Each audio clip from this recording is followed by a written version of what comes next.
What we say, boys and girls, we're back again for the first preview of this season. It's going to be mad. Crystal Palace playing Brentford, full capacity, back at Selhurst Park this Saturday. It's going to be mad. The atmosphere is going to be lit. Hopefully the performance is lit as well, and hopefully we come away with 3 points. Fingers crossed. It's not going to be an easy game. If anything, it's the most 50-50 game that we've had this season so far, even though it's just our second game. Now, obviously, last time out against Chelsea, let's just say it was a bit of a disappointment, but at the same time, we are playing Chelsea. They are the champions of Europe. We just got to take it as a pre-season game, to be fair, and just move on. I mean, look, the stats weren't really good. They weren't really a better improvement compared to last season. No shots on goal, hardly. I think we had one attempt as well.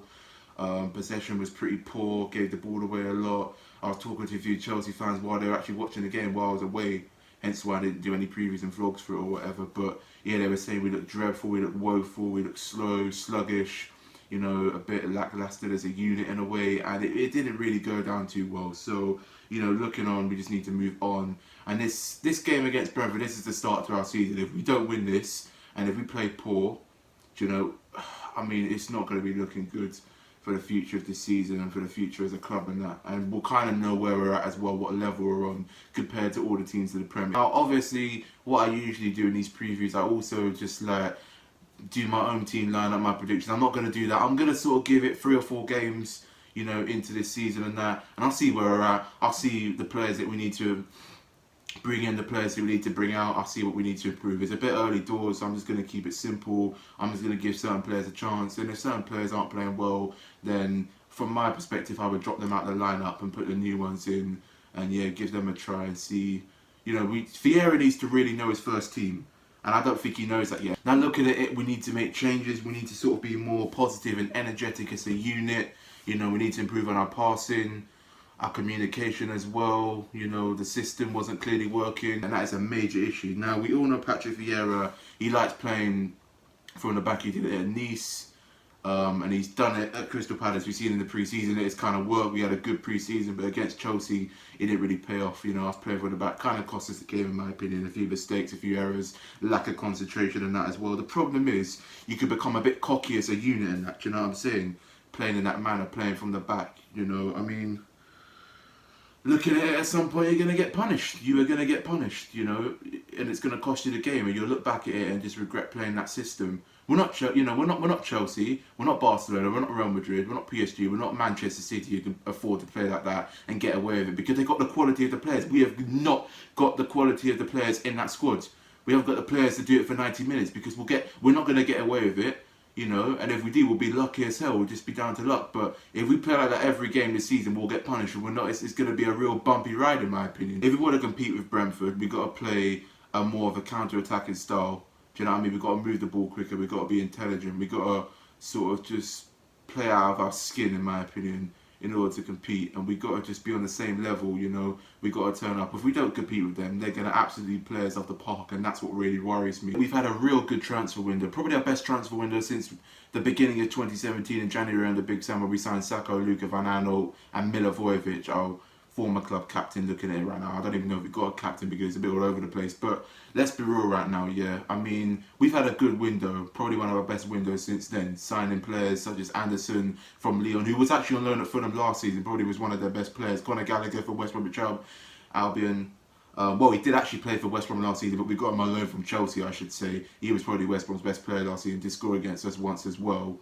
And we've also signed Guy from Chelsea, had a good run at Swansea, he was on loan from them at Chelsea last season, and that, you know what I mean? 20 million as well. You know, hopefully he can adapt well to the Prem, and he can just, you know, fit in with that back line, add a bit of pace, be quick, you know, against certain players as well. We need a bit of young blood in that team and a bit of pace from centre backs as well, especially in that defence and that overall. We've also signed Michael Elise, who had the most dribbles last season in the Championship, one of the most dribbles, you know, 57 complete dribbles in that in one game as well. Pretty good going, honestly. So he's a very highly rated player. He's not going to be back till September, so, you know, we got a lot of young blood in that team. We've changed new faces, something we really needed. Hopefully, you know, looking at the rest of the season, hopefully it goes to plan. It doesn't, you know, turn out to be a horror show. I hope Vieira can actually get the best out of all of these players and that, you know, play the way he wants to play his system, know his first team, could just learn from our mistakes and just, you know, get on with it and compete with these teams and play to our best, you know. just have a good season, something all Palace fans have been really wanting since we've ever been promoted in the Prem, to be honest. Now, unfortunately, we've got a few players out injured. Luka Milivojevic, due to personal reasons. Eze is out to early December with his injury. I think it was an Achilles injury he had back in May.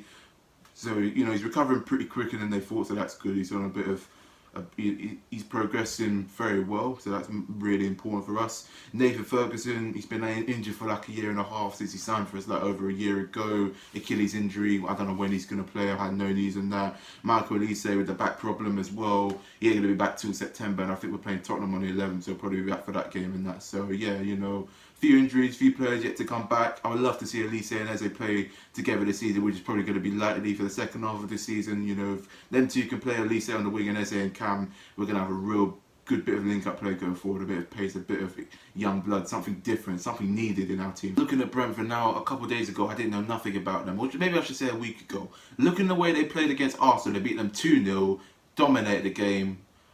I pretty much know what what they're like now, how dangerous and emphatic as a team they could be against if they do play that way against us on Saturday. I'm going to get onto that in a sec. So obviously they beat Arsenal now they outran Arsenal. They made Arsenal look like a bunch of schoolboys, to be fair. They're very quick as a unit, I'll put us under immense pressure like they did against Arsenal. They look that, they're very ruthless and quick on their counter-attack as a team. Do you know what I mean? They're very counter-attacking, very demanding as well. They play their way, and if you can't compete with them, you're going to have a pretty miserable afternoon. That's the way I see it in that as well. They play, a bit from the back as well. They can mix it up if they want to, from what I've seen.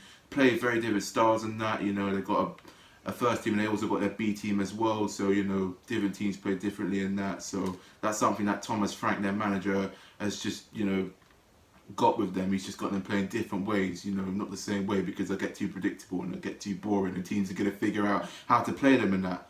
Also, one thing that I noticed against Arsenal, especially for the second goal, which they scored from, long throws. It's like the Stoke of 2009 and that. Seriously, their long throws are deadly. They're very, all they got to do is throw it in the box, and if you're not concentrating as a team at the back, they'll score and they'll punish you. Overall, they're a high pressuring team. They play high pressure football, to the next level from what I saw against Arsenal. Very energetic, and that's what I really want us to compete well with. I mean, they're the only team in the first round of games this season to cover more ground than any other team.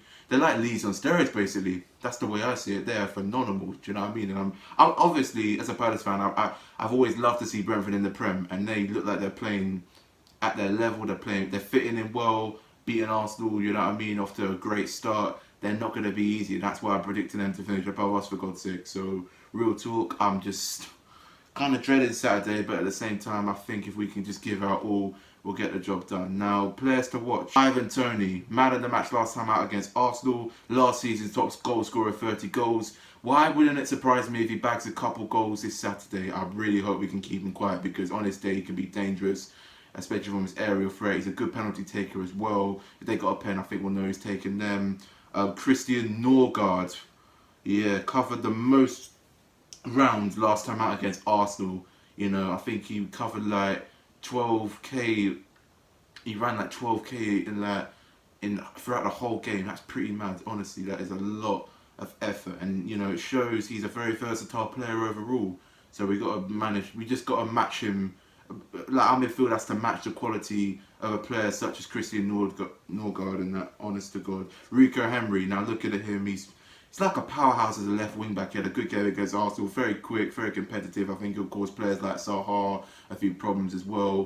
Do you know what I mean? He's going to be real. I think he wouldn't be surprised if Thomas Frank puts him to Mark Wilfred Zaha, to be honest. So I think Vieira's got to take that on as an advantage and just sort of play Wilf differently, not play Wilf like him bursting down the wing, because teams know how he plays, and it just gets pretty stale pretty stale and that for us, and it's just like we need a bit of a plan B with Wilf. Do you know what I mean? And I think we'll get away with it, and I think we'll get the 3 points and win the game. Fingers crossed. So that's just what we got to put up with, throughout the whole game. Their defense is pretty good. They play back three. Mostly they play like, I believe, a 3-5-2 formation. So yeah, I mean, it's going to be mad, but honestly, I think we can compete with it. Vieira needs to do his homework on them. We need to get our tactics spot on, and we could get something, hopefully. And yeah, it's just going to be one of them days. It's either going to go horribly wrong, or it's either going to be a terrific weekend. Moving on to my predictions, I'm going to go over 1-1. It's going to be a competitive game. Both teams are going to be up for it. It's a London derby. Brentford's first ever away game of the Prem, second game of the season, and that they're going to be up for it. They're playing with momentum. We're a bit 50-50. Had a poor end to last season, obviously, for us, and haven't started it off the best after 3-0 defeat to European champions Chelsea. But this is where our season starts. The fans are going to be back. The atmosphere is going to be good. Hopefully, I want the atmosphere to be good. If it's flat, it's not going to be our day. We need to score first. If we go a goal down, I don't think we're going to win. Historically, over the last couple of years, us going a goal down has never been a good sign, because we've either lost badly or, you know, we just don't go. We draw in that. We never seem to win, for God's sake. So yeah, we've got to really compete. I think last season we only had one game where we came back and won. So yeah, we need to really improve that record, or else we're going to have a real rough and hard season. It's always feeling like that already. So yeah, see you lot for the Brentford game on Saturday. I'll be vlogging. The vlog will be out this Saturday night. Hope you enjoyed the preview. Make sure to like, share, subscribe. You know the rest. Instagram and Snapchat link in the description below. In a bit, come on you Palace. Do not let me down. Let's get 3 points and kick the season off right now with a banger.